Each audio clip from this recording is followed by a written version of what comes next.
Mama, please. I have nowhere else to go. Grace Whitmore, that was her name. The girl left standing in the rain outside a house she had once called home, watching the porch light click off from the inside, as if turning off a light could turn off a daughter too. Before we dive deeper, let us know in the comments where you're watching from. We'd love to hear from you, and don't forget to hit that subscribe button so you never miss any of our upcoming videos. Grace's story did not begin on that porch.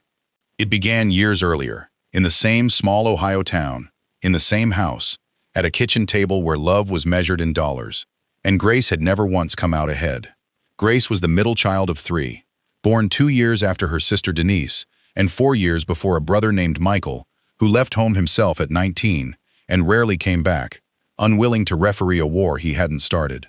Her mother, Linda Whitmore, ran that household with a tight fist and a tighter set of favorites, and everyone under that roof learned early which child occupied which position in her affections.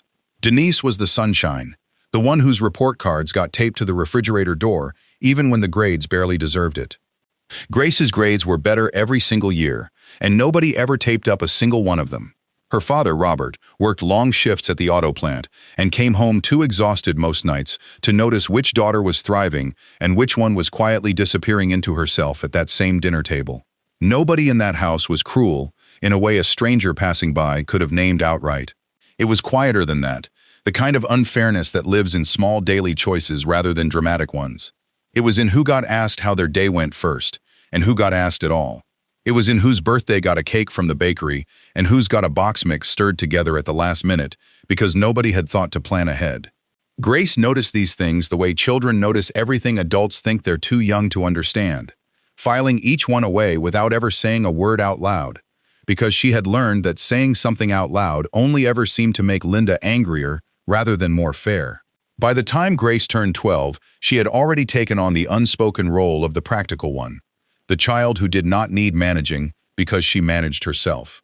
She started babysitting for a family down the block the summer she turned 13, and Linda made it clear, without much discussion, that the money Grace earned belonged to the household rather than to Grace herself.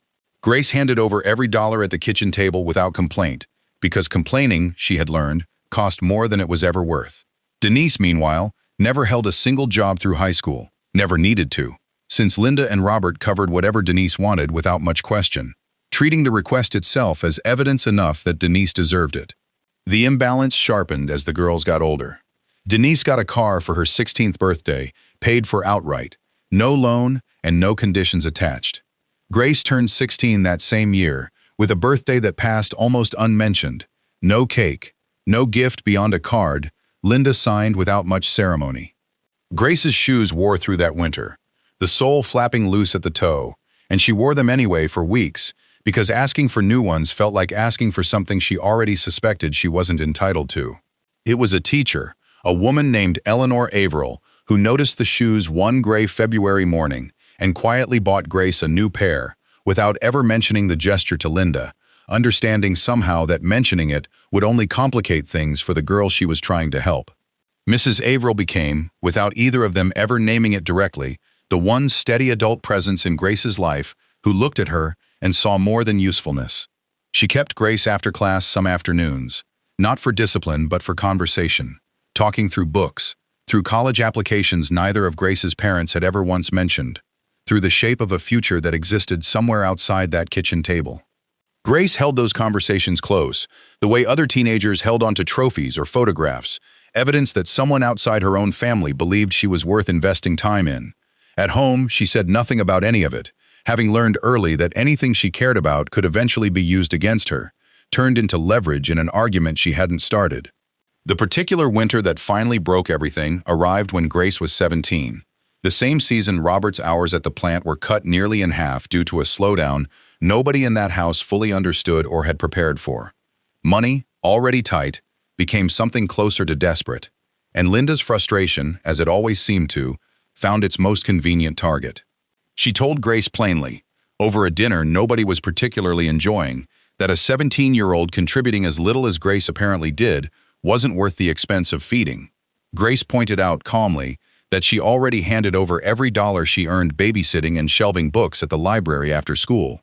Linda said it wasn't nearly enough, not with Denise's tuition for a community college program coming due that spring, and told Grace she needed to drop out of school entirely and take a full-time position at the diner if she wanted to keep living under that roof at all. Grace refused, not with tears, not with raised voices, but with the same quiet steadiness that had carried her through every other unfairness in that house. She said she wanted to finish school, that she wanted the future Mrs. Averill kept insisting was possible for her, and that dropping out to fund Denise's tuition wasn't a trade she was willing to make. Linda did not yell either, not at first. She simply went quiet in the particular way that used to make Grace's stomach drop as a little girl. A silence Grace had learned over 17 years usually preceded something in that house shifting permanently. Robert said nothing at all, staring down at his plate the way he always did, whenever the temperature of a room changed around him. Denise smirked faintly into her glass, already sensing which direction this argument was going to break, already understanding, somehow, that she would never be the one left holding any consequence of it. 3 nights later, Grace came home from a closing shift at the diner to find her key no longer fit the lock. She knocked, assuming at first that the lock had simply stuck, a mechanical problem rather than a message. Nobody answered right away, though she could hear the television playing inside, could see her mother's shadow cross the front window more than once without ever approaching the door. When Linda finally did open it, she opened it only wide enough to hand Grace 2 garbage bags stuffed hastily with clothes, telling her flatly that she was old enough now to figure her own life out, since apparently she thought she knew better than everyone else living under that roof. Then the door closed. Then the lock turned. Grace stood on the porch in a coat too thin for October, holding everything she owned across 2 black garbage bags, and knocked again. Nobody answered the second time, or the third. Rain began sometime around the 4th hour of waiting, soaking steadily through the cheap plastic until it split at the seams, and Grace's clothes spilled loose across the porch boards beneath her. She gathered what she could back into her arms, sat down heavily on the top step, and waited there in the dark, certain someone inside would eventually reconsider. Nobody did. It was close to midnight when a widow 2 houses down named Carol Jennings noticed the shape of a girl huddled on the Whitmores' porch and came out with an umbrella and a single question. Grace answered honestly, the way she answered most things, and Carol asked nothing further. She simply said, "Come inside, child, before you catch your death out here in this weather." Carol let Grace sleep on her couch that first night, then the next, then the one after that, never once making Grace feel like an inconvenience, the way her own family had somehow managed to for 17 consecutive years. Word travels quickly in a small town, and within days most of the neighborhood knew the Whitmores had put their own daughter out into the street. Linda told anyone who asked that Grace had run off entirely on her own, ungrateful and unwilling to follow reasonable rules under her mother's roof. It was a smaller lie than the situation deserved, but it was the version that let Linda sleep at night, and the version that let the neighbors nod politely and murmur that some children simply couldn't be helped, before returning to their own dinners without asking a second question. Grace finished high school anyway, walking each evening after her diner shift to Carol's small spare room to study under a second-hand desk lamp that flickered whenever the wind picked up outside. Mrs. Averill helped her apply for every scholarship the school offered, wrote letters of recommendation until her hand cramped from the effort, and told Grace on the morning of graduation that this was only the very beginning of a life the Whitmores would never fully understand, and had done nothing whatsoever to earn a place in. Grace left that town 3 weeks later with a single duffel bag, a scholarship letter, and a private promise to herself that she would never again build her sense of worth around people who had already decided, long before she had any say in it, that she wasn't worth the cost of keeping. She did not look back at the house as she left. She did not need to. She already understood, with a clarity that would only sharpen over the following 2 decades, exactly what she was leaving behind, and exactly what she intended to build in its place, brick by careful brick, far from anyone who had ever made her feel like a burden simply for existing. Grace arrived at Ohio State with that one suitcase, a partial scholarship and a work-study position shelving library books until well past midnight most nights. She studied business and finance, subjects nobody in the Whitmore household had ever once discussed with any real seriousness, where money had only ever been spoken of as something perpetually running out, rather than something that could be built and understood. Professors noticed her the same way Mrs. Averill once had, drawn to the same quiet, deliberate focus that seemed to belong to someone twice her actual age.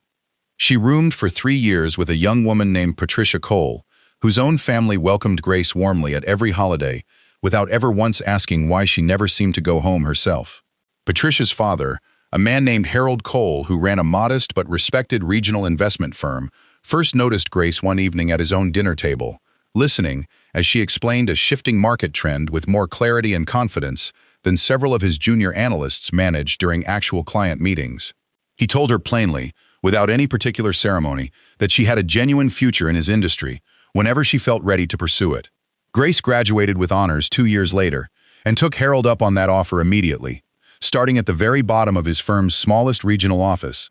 Answering phones and running spreadsheet numbers, nobody more senior particularly wanted to be bothered with.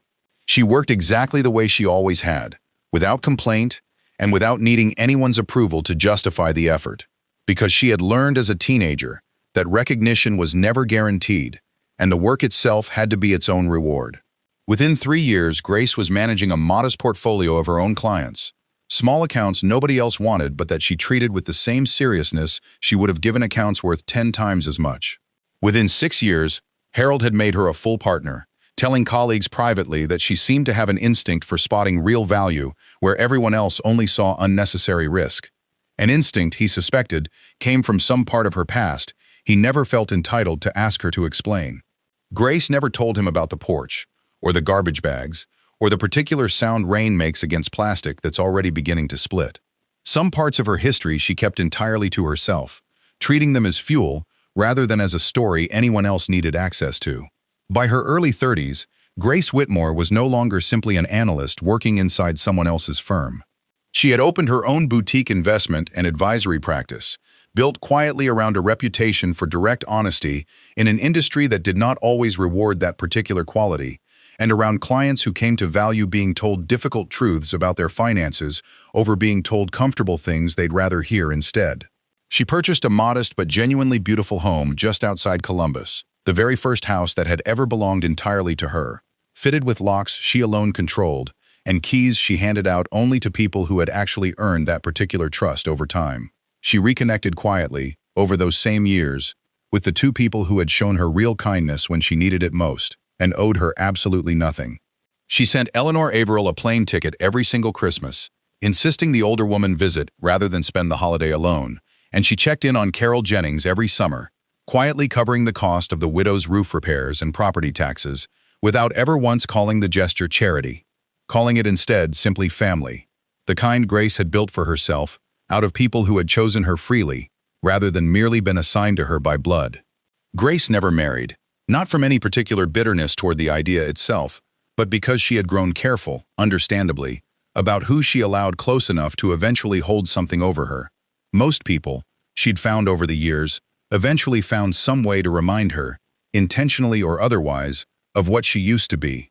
She dated occasionally, kept a small and tightly trusted circle of friends who knew fragments of her history, but rarely the whole shape of it, and built, from the outside looking in, a life that appeared entirely complete and settled. She followed news from her hometown only from a careful distance, mostly through Patricia, whose extended family still had connections there, and through the kind of quiet information a woman in Grace's position could gather without ever needing to ask a single direct question herself. Over the years, she learned that Robert's hours at the plant had never fully recovered from that original slowdown, that Denise's community college program had ultimately ended without a completed degree, and that Linda's pride, rather than softening with each passing setback, had only calcified further, hardening into something closer to permanent denial. Denise, it turned out, had married relatively young to a contractor named Gary Pruitt, whose small construction business did reasonably well during good years and came uncomfortably close to collapsing during the leaner ones. They had 2 children Grace had never once met, a niece and a nephew who knew nothing real about her beyond an occasional mention in the same breath as the word ungrateful, repeated so often over the years that it had essentially become her unofficial name inside that household. Robert's health began failing seriously in his late 50s, his lungs worn down by decades of exposure inside the plant, and Linda, who had never once worked outside the home in her adult life, found herself managing a mounting pile of medical bills with a stubborn pride that refused to ask anyone for real help, least of all a daughter she had long since convinced herself did not deserve the satisfaction of being asked. The house itself, The same one with the porch and the lock that had once turned so decisively against Grace, slowly fell into visible disrepair over those years, mortgaged twice over against Robert's steadily rising medical costs. By the time Grace turned 39, the Whitmore family's slow decline had accelerated into something closer to a genuine crisis, one none of them had ever prepared themselves to actually survive. Robert's illness required a specialized treatment plan their insurance would not fully cover.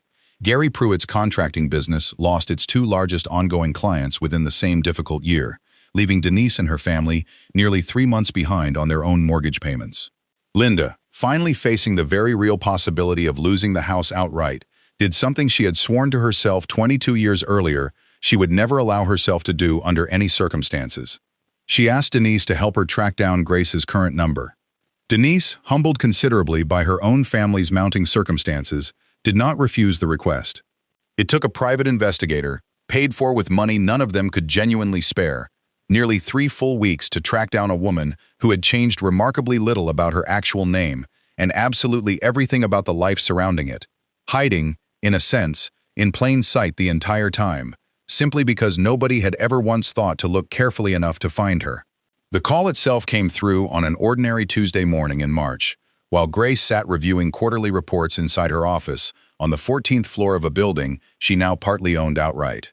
Her assistant informed her that a woman named Linda Whitmore was holding on the line, claiming some connection to family. Grace sat with that particular name for a long, suspended moment, before finally lifting the receiver. 22 years of accumulated silence compressed into the 3 seconds it took her to say a simple hello.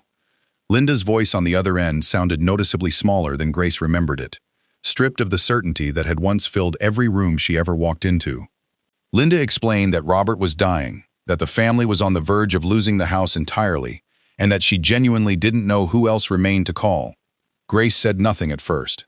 Outside her window, the city carried on entirely unaware that a debt 22 years old had just, finally, come due. Grace did not answer Linda that morning with either immediate forgiveness or outright refusal. She asked only for time to think the matter over properly, ended the call, and sat alone in her office for nearly an hour afterward, staring out at a skyline that had absolutely nothing to do with the small Ohio town where this entire story had originally started. She thought of the porch, the rain, the particular sound of a lock turning decisively against her at 17 years old. She thought of Carol Jennings opening her door without a moment's hesitation to a stranger's child, and of Eleanor Averill quietly buying shoes for a girl she technically owed nothing at all. Grace had spent 22 years deliberately building a life specifically so she would never again be the person left standing outside a locked door, waiting for someone else to decide whether she was worth letting back in. Now the situation had reversed itself entirely, and it was Linda standing, in a sense, on the other side of that same door, finally asking.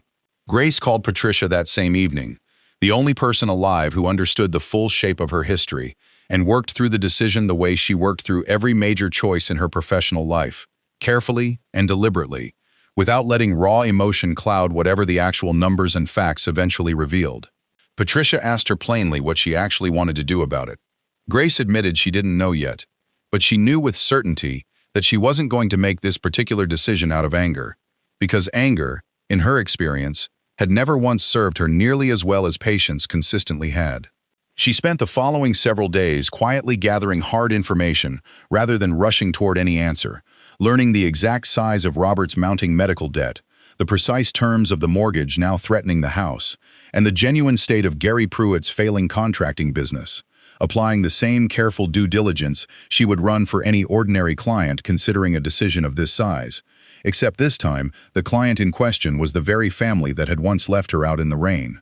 A week later, Grace drove back into that town for the first time in 22 full years, behind the wheel of a car worth considerably more than the entire house she had once been thrown bodily out of. The streets looked noticeably smaller than she remembered them, the way childhood places so often do once a person has genuinely grown past them. She parked outside the old house and sat there a long moment, the porch still clearly visible from the driver's seat, the same boards, freshly repainted but still sagging faintly, in all the same familiar places. Linda answered the door herself this time, and for a suspended moment, neither woman said a single word. 22 years compressed into the brief space between a doorframe and a driveway. Linda looked considerably older than her actual years, worn down visibly by a full decade of accumulated setbacks, and something in her expression cracked slightly at the sight of the very daughter she had once erased so completely from the household record. Robert was too weak by then to leave his bed, so the actual conversation took place in the kitchen, at the very same table where Grace had once been told plainly, without much apparent regret, that her worth was measured only in dollars successfully contributed. Denise arrived roughly 20 minutes later, her husband Gary trailing uncomfortably behind her, both of them clearly uneasy, sharing a room with the sister they had spent 2 full decades pretending had simply vanished entirely of her own accord. Linda did most of the actual talking, laying out the mounting debts, the overdue medical bills, and the looming mortgage payments, careful never once to use any version of the word sorry, careful instead to frame the entire conversation as simple family helping family, as though that particular framework had ever once genuinely applied to Grace inside that same house.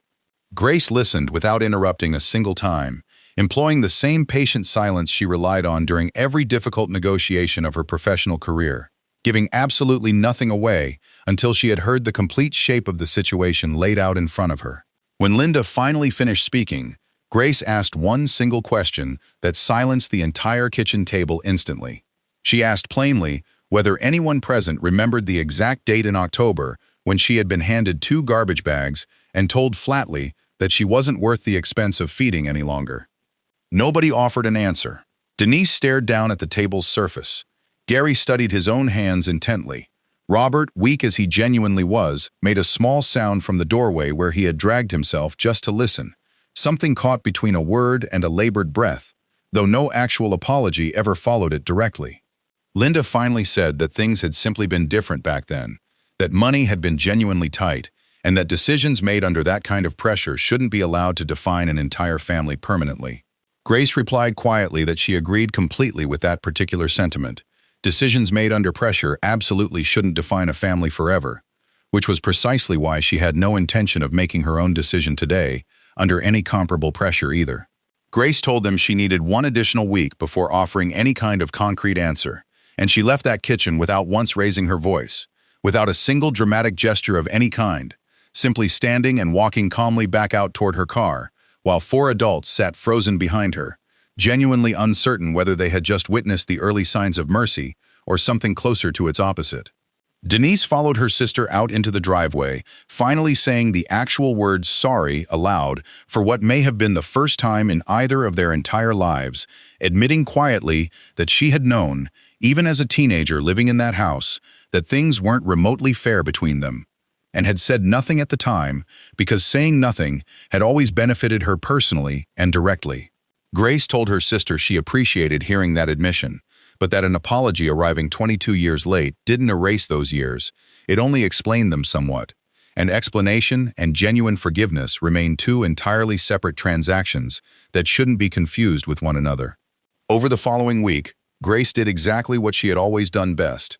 She quietly reviewed every financial document connected to the unfolding family crisis, working carefully through Harold Cole's old professional network in medical billing and mortgage restructuring, the same practical tools she used regularly for paying clients who had never once thrown her out into the rain. She discovered that Robert's ongoing treatment could actually be significantly reduced in overall cost through a specialized assistance program nobody had ever properly told him existed. She found that Gary's struggling contracting business genuinely qualified for a small business relief loan nobody had bothered applying for on his behalf.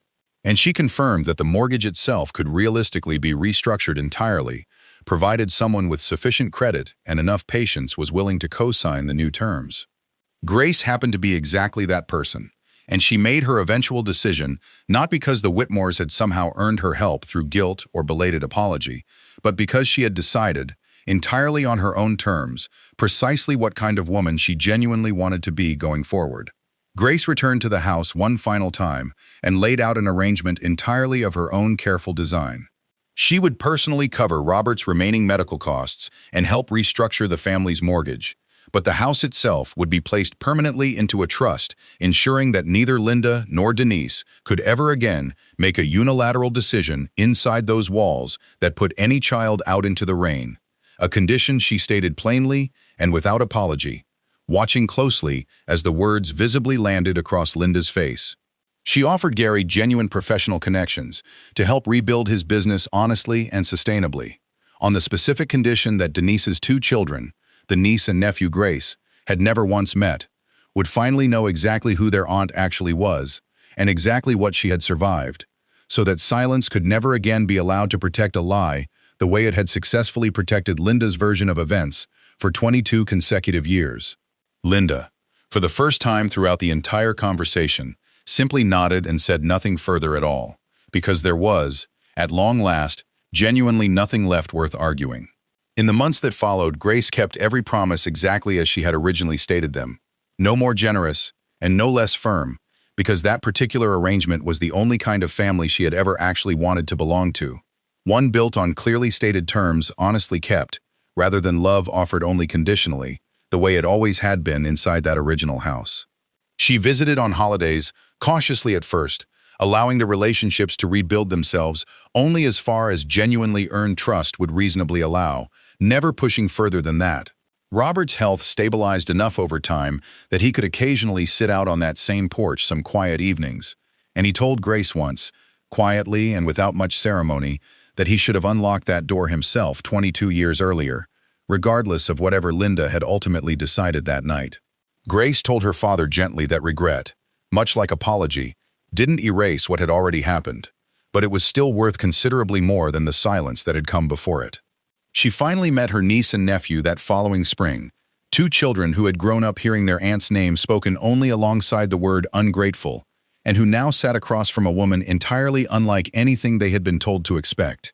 Grace did not attempt to explain away everything that had happened before they were even born.